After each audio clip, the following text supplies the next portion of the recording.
The Capitol building has an iron dome put in place by Abraham Lincoln. We'll talk about that and more fun Capitol building facts while I sketch this little landmark. So let's just turn the page and get started. Good morning, good morning, good morning. It is 5:30 in the morning on a Monday morning. It's late. It's Memorial Day here in the United States. That is the day that we honor the soldiers that served in all branches of the military that passed away in the line of service, in the line of duty.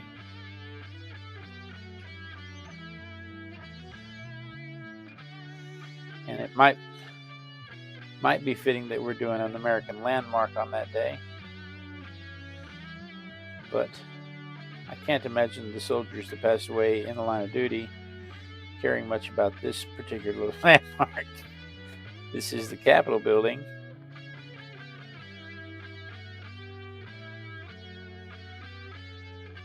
Where Congress sits.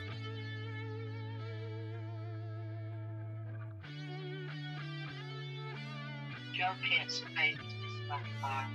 Thanks for stopping by, Joe. Appreciate it. I really do. But on Mondays, I like to do a little thing where I pull a toy from the toy box, a random object from the Random Object Randomogrifier, if you will, and I like to draw it and talk about it. And again, today's random object is the Capitol building.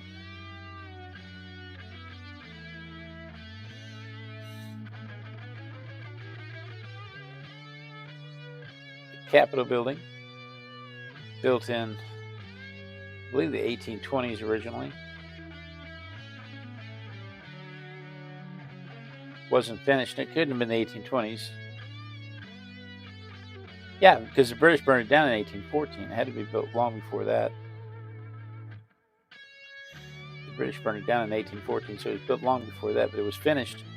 It wasn't finished until the 1860s when they put the new dome on it.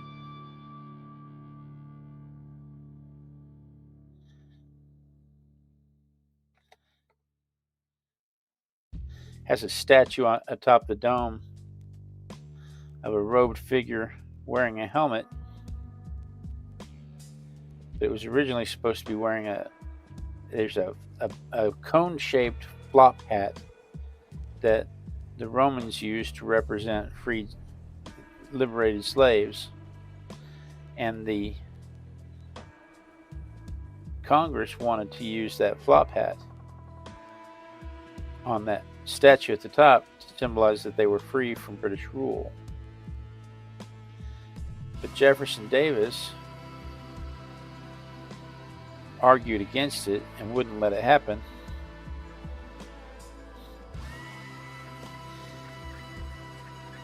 And so they ended up with a statue with a helmet, a Roman helmet on it, on top of the building.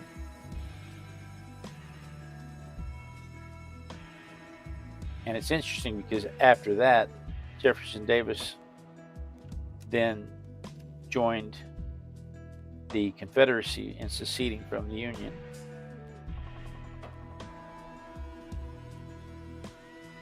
And became the president of the Confederacy.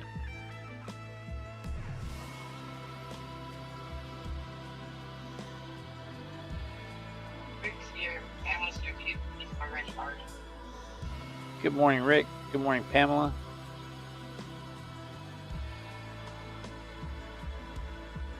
Welcome, one and all.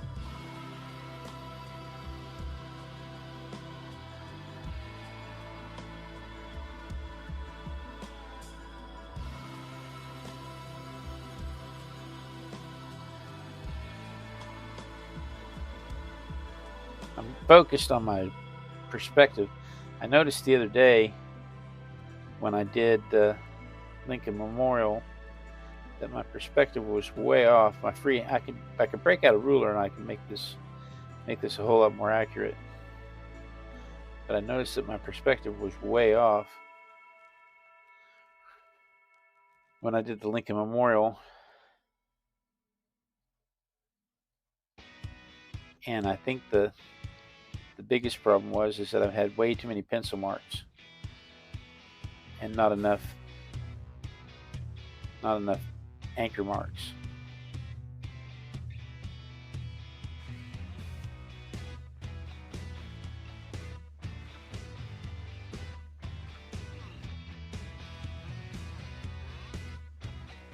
But today I can slow down a little bit. I don't have to work today because it is Memorial Day. I don't have to work today, so I can slow down a little bit and work out those ellipses.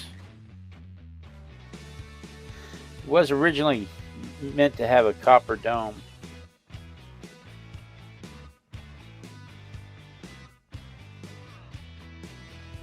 but they ended up with an iron dome, and they decided to go with an iron dome after the British burned it down.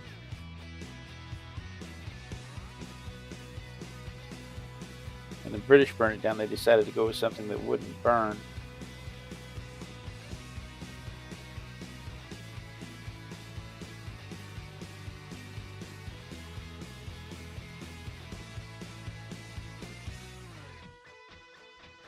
And I think, what is it, 1812?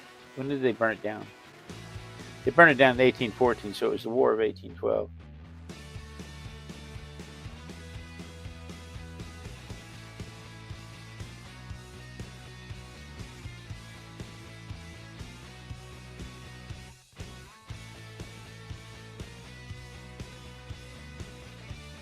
Choo.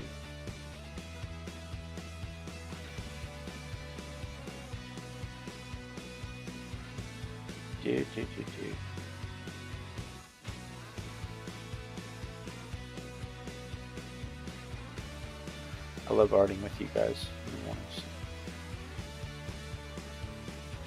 This is the highlight of my day, I gotta tell you.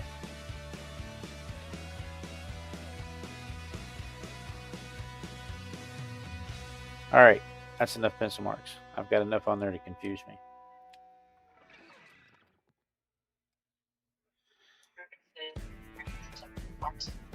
They must have been arsonists.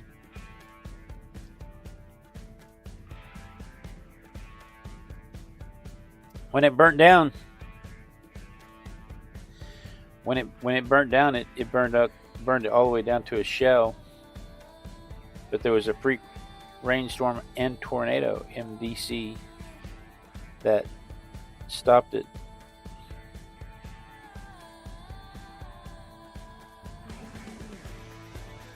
It stopped it burning.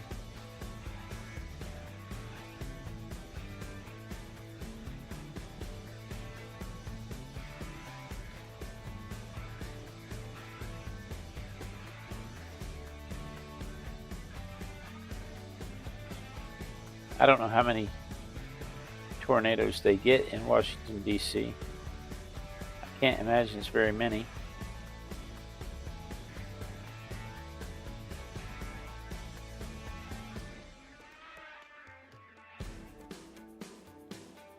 So that had to be a shock to everybody.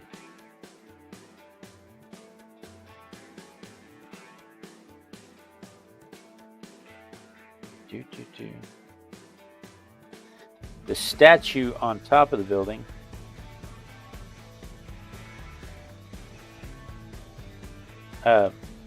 when they cast the statue on top of the building, they quibbled over money on how to cut it apart and how much money to charge for it. And the guy who agreed to do it backed out, said they wouldn't pay enough, and so he backed out. But one of his enslaved workers stepped up and finished it. Philip Reed stepped up and finished it. And by the time it was finished,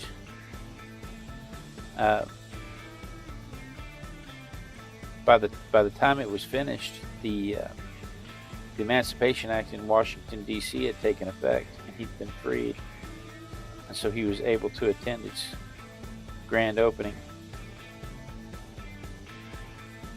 as a freed man.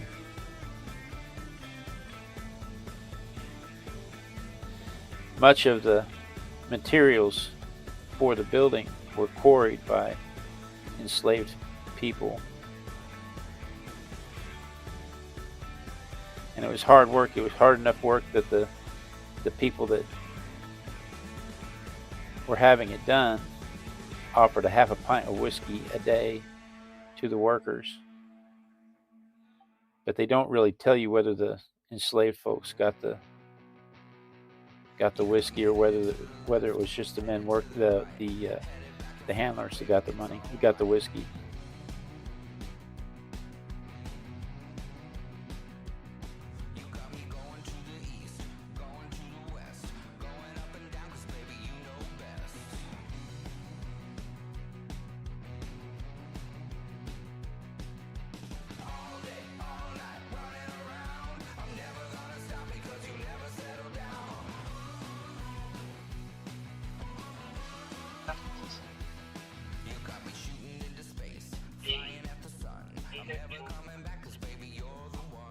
I can't understand you at all.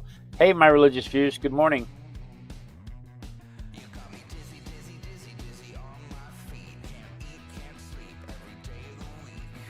Rick said they must have been arsonists, Pamela says, or providential. My mom and I are having difficulty communicating this morning. Our phone lines are not talking to each other very well.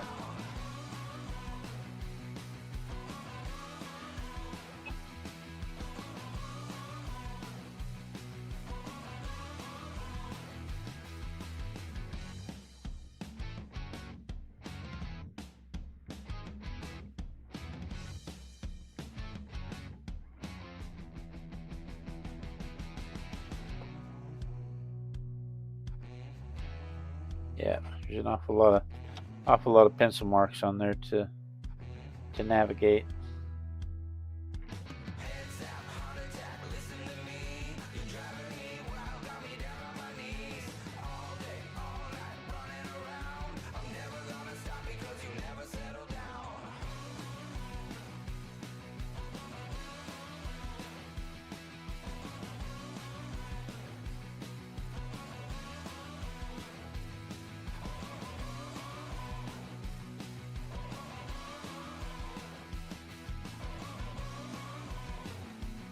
I'm not counting the windows.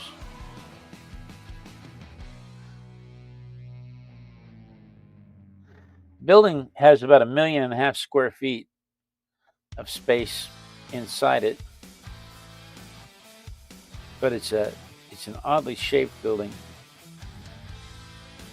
And part of the problem, and part of it, it's got that back part, and then it has the downstairs basement and the visitor center.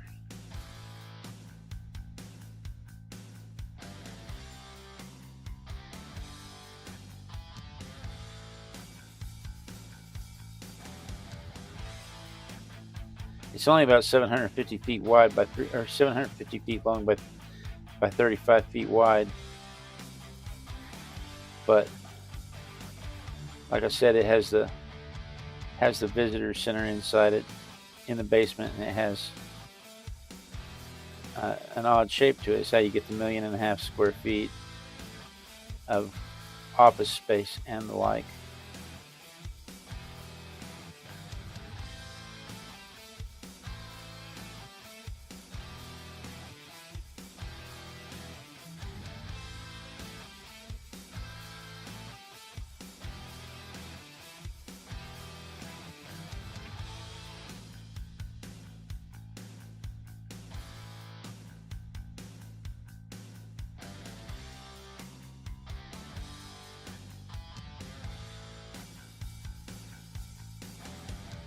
Done. I think I'm ready for paint.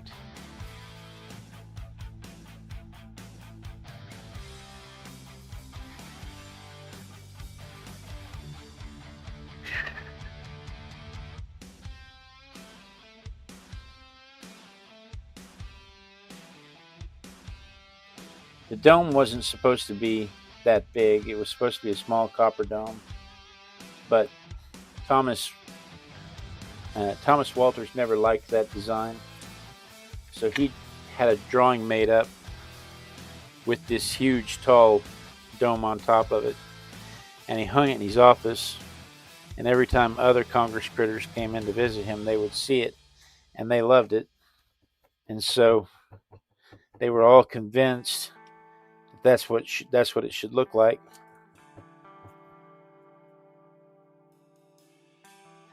And so when it came up for a vote, it didn't even go to committee. It just almost unanimously passed that this is what they would build.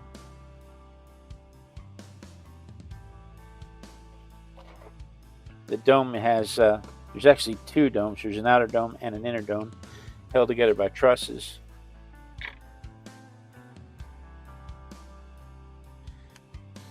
And they used a crane operated by steam to pick it up and put it atop the building in the 1850s. 1860s. Like I said, the President Lincoln is the one that actually oversaw the finishing part of the dome. And during the Civil War, people wanted to stop construction on the Capitol building and the dome, and Lincoln said no, because that would signal that we're afraid we might not win or might not finish the war. We want people to be inspired. And so he had them go ahead and finish, even though they were in the middle of a civil war.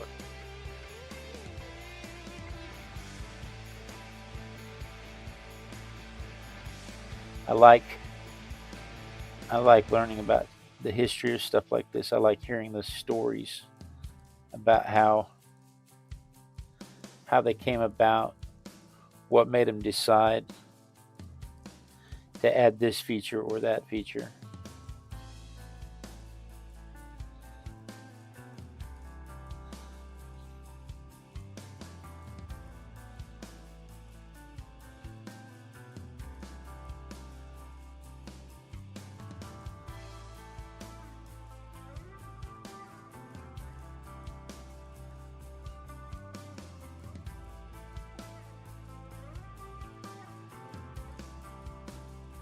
I just think that's interesting when you start looking at why they made the decisions that they made.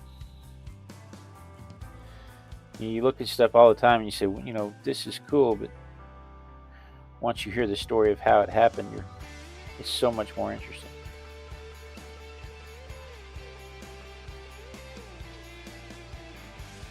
And somebody once said, if history doesn't make you a little uncomfortable, then you're not studying history properly. Finding out that the men that worked on it were enslaved, knowing full well that the people that were wanting it done, at least half of them were dead set against slavery and were actively fighting against slavery at the exact same time that slavery was being used to construct the house they would eventually vote to make it illegal in.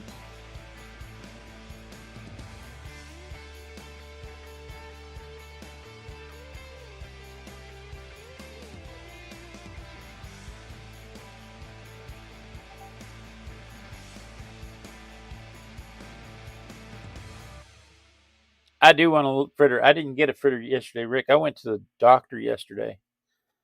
They gave me some. I'm a little loopy today. If you can't tell, I'm just a little loopy.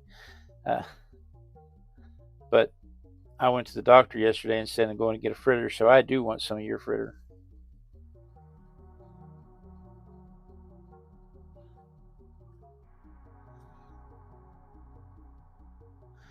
Somehow I picked up some red there. I didn't really want some red there, but we'll make it work. Stabbed my brush right into the red paint.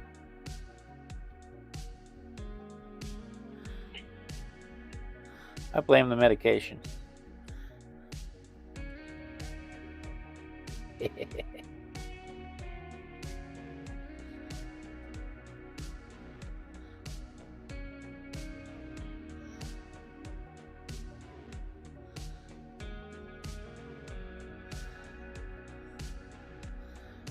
Yeah, that's my story. I'm sticking to it. I'm going to blame the medication.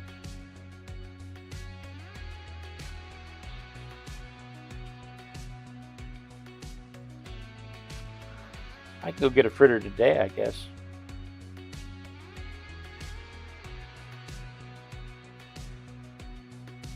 Since I don't have to work today.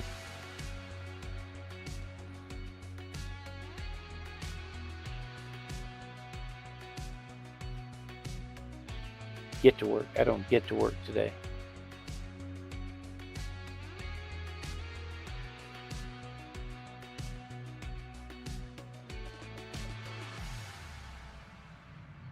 I don't know what happens to all of my mixed paint. I don't know why. Because I didn't use it all. It was all right there, and then all of a sudden it's gone. I think my pan has a leak in it.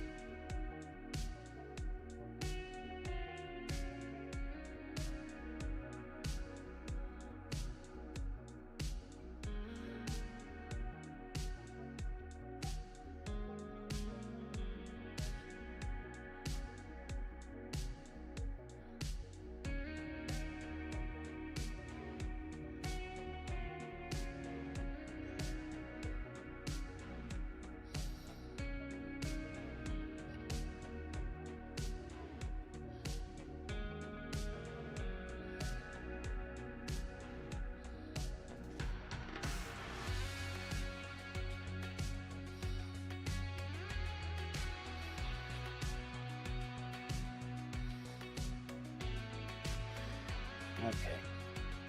Shading is my favorite part.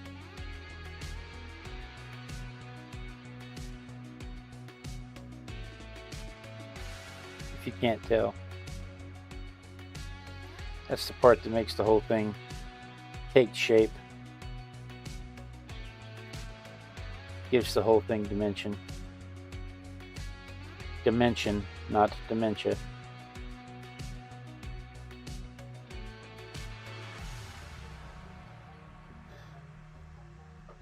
All right, let me dry that a little, and we'll come back with some color. Yeah, I'm not sure the donut shop's going to be open on Memorial Day. We'll find out.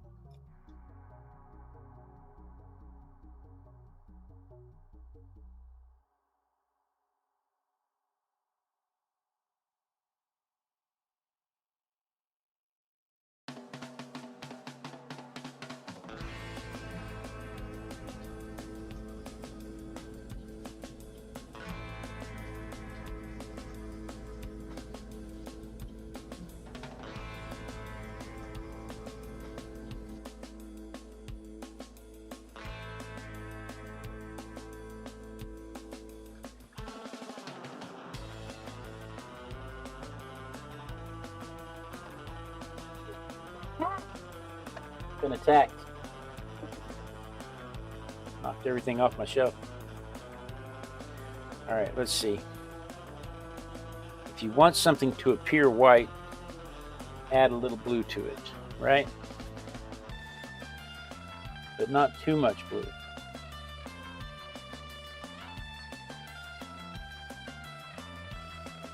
Too much blue and it will appear blue.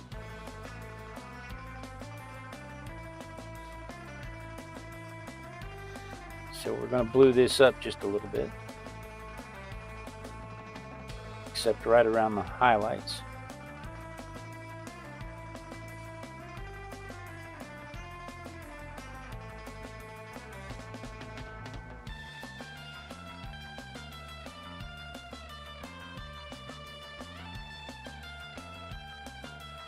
I'm going to leave just a few white highlights.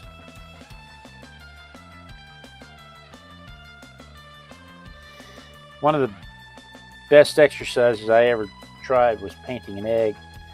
I don't know if you've ever tried to paint an egg, but you look at a white egg and you think it's white. That's all there is to it, and it's not that way. It's got blues and reds reflected in it. It has other shapes. It has other shadows in it, and so it's not a white egg when you try to paint it. The same is true for these white buildings. When you try to paint these white buildings, you have to take into account that the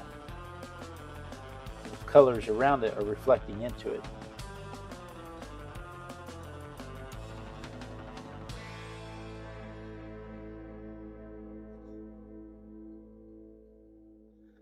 But if you really want to make it white, if you really want to make something look lighter, darken the background.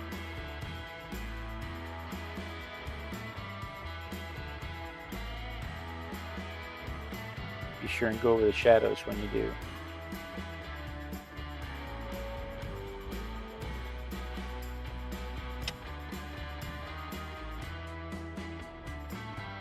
That separates the shadows from your building, or from your object rather, to make sure that your shadows look like they're not part of the building.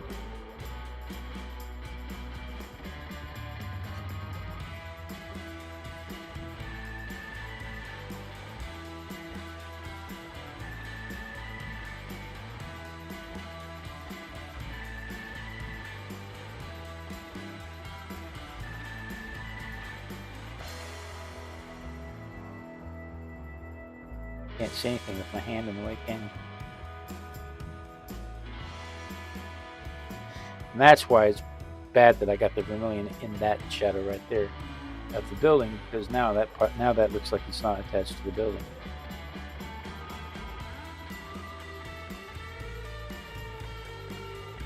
All right, let me dry this and then we can ink it.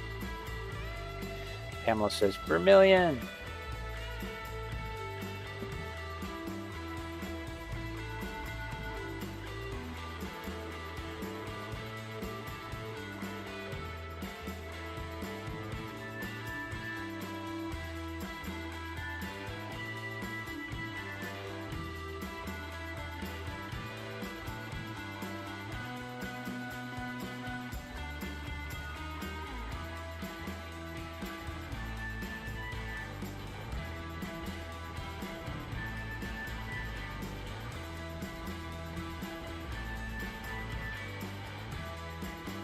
I guess you could always, my mom's in the chat room talking about how she's not able to talk to me, how she hates not being able to talk to me. I guess you could always type really loud.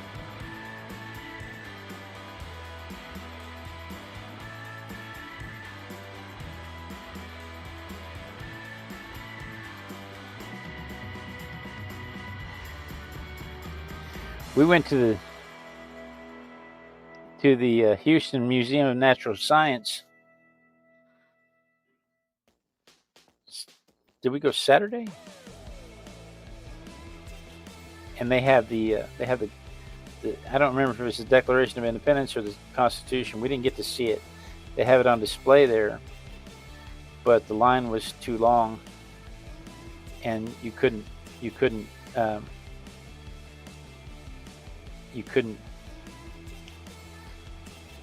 pre-purchase tickets. You didn't have to purchase tickets; it was free, but you couldn't get the tickets in advance because it was so packed, and so we weren't going to be able to see it because there were too many people already in line.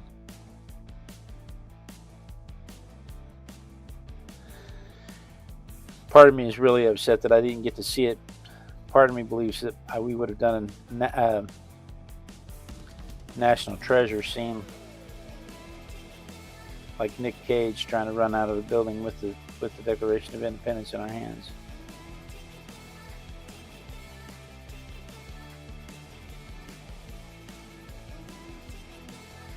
But I kind of wish that I had seen it now.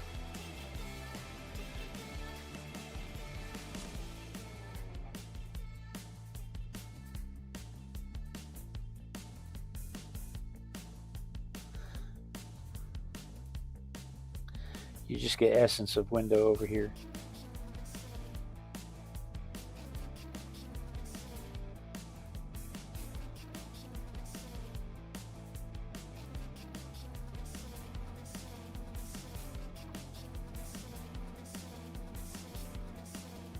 find there are certain ways that I can make a straight line.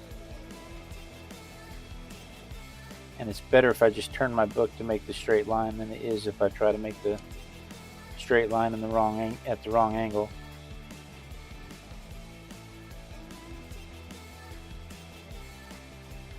But even so, I'd have been better off with a ruler.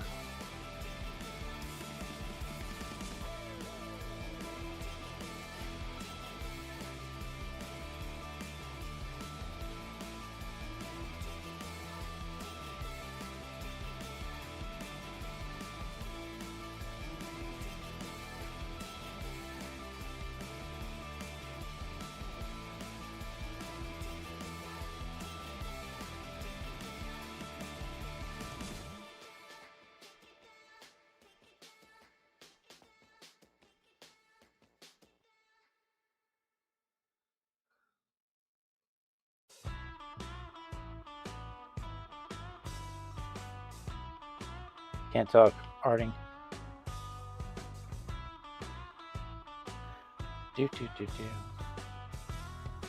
Building has 540 rooms, 658 windows, 850 doorways.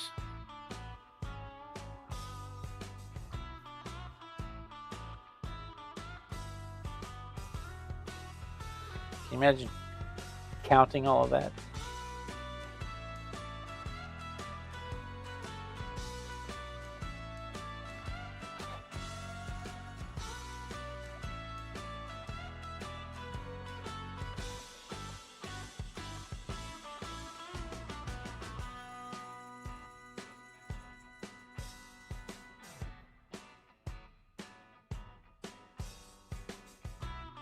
All right. She doesn't get so excited over cerulean. Pamela gets excited over vermilion, but she doesn't get so excited over cerulean, according to Rick. What is today? Today is the 25th of May.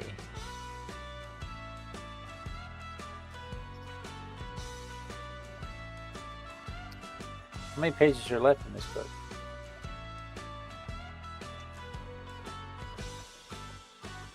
One, two, three. So Tuesday, Wednesday, Thursday we change books. Finish it Thursday, and then Friday we'll start with a new book. Cool beans. All right, so that is what mine looks like compared to the photograph.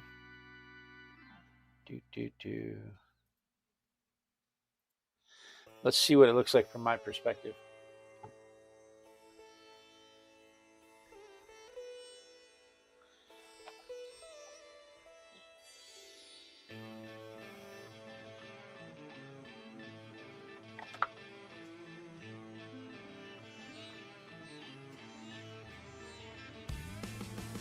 There it is from my perspective.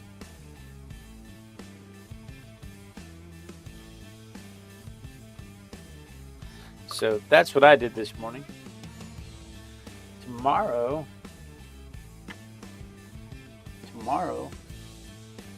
we have a bingo ball. Our bingo ball is number 130. That means it's a toy too big for an egg or a shell, or the too big for an egg or the canisters, so I have to put it on the shelf. But toy 130 is this really cool cricket. This would have been a really good one for today because I have all the time in the world to draw this today, but tomorrow I have to go to work, so we'll see if I can do this in 30 minutes. Crickets have been chirping around since before the dinosaurs. They fossilized, so you've got a good representation of crickets in the fossil record, just chirping away. And they chirp according to how warm or cool they are. That changes the frequency of their chirping. And so you can kind of put together a thermometer and get a good indication of how hot or cold it is outside based on how fast they are chirping. So we'll talk about that and more fun cricket facts tomorrow morning while I sketch this little chirper at 5:30 a.m. So you may want to set your notification bell for that. My wife gets creeped out knowing I have that. She does not like the bugs. But guys, thank you so much for joining me. I really do appreciate it. I look forward to this every day when I get to art with my besties. I literally run down the stairs. Well, today I hobbled down the stairs, but I usually just run down the stairs so I can be here. It is truly the highlight of my day. Pamela, Rick, thank you so much for joining me. Mom, Dad, thank you so much for your help. Be sure and tune in tomorrow. Oh, and my religious views and Joe. Joe stopped by earlier today, and then my religious views over on the vertical. Guys, thank you so much for joining me. Be sure and tune in tomorrow. Same Artistic Biker time, same Artistic Biker channel. And we dance. We dance until somebody says they see me dancing, because when they see me dancing, I'll know that I won't get cut off mid-sentence. It means the lag has caught up with the stream. It gives you a chance to click the clicky thingies this way if you're on the horizontal, or this way if you're on the vertical. It gives everybody a chance to say hello and goodbye, ask any questions they may have of each other. Pamela, I hope you have a great day also. Thank you so much for the well wishes. I really do appreciate it. But the most important part about this is that I don't get cut off mid-sentence.